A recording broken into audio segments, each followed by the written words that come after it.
தனியார் நிறுவனங்கள் வங்கிக் கடன் வசூலில் ஈடுபடுவதை அரசு தடுத்து நிறுத்த வேண்டும் என மதுரையில் உயிரிழந்த பொறியியல் மாணவரின் தந்தை வேண்டுகோள் விடுத்துள்ளார். தனியார் நிறுவனம் கல்விக் கடனை வசூலிப்பதாக அளித்த அழுத்தம் காரணமாக மதுரை ராஜீவ்காந்தி நகரைச் சேர்ந்த பொறியியல் மாணவன் லெனின் தற்கொலை செய்து கொண்டார். கல்விக் கடனை வசூலிப்பதற்காக தனியார் நிறுவனம் கொடுத்த நெருக்கடியும் ஏற்படுத்திய மன உளைச்சலுமே தற்கொலைக்கு காரணம் என மாணவரின் பெற்றோர் தெரிவித்துள்ளனர்.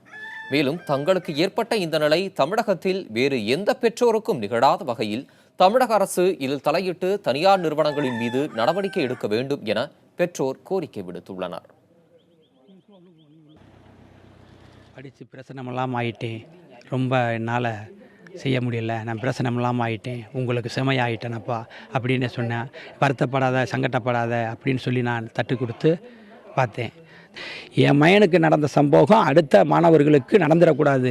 அவங்க மாணவர்களுடைய அப்பா அம்மா இந்த மாதிரி தவிச்சிடக்கூடாது. எனக்கு இன்னும் யார் ஒன்றும் இல்லை.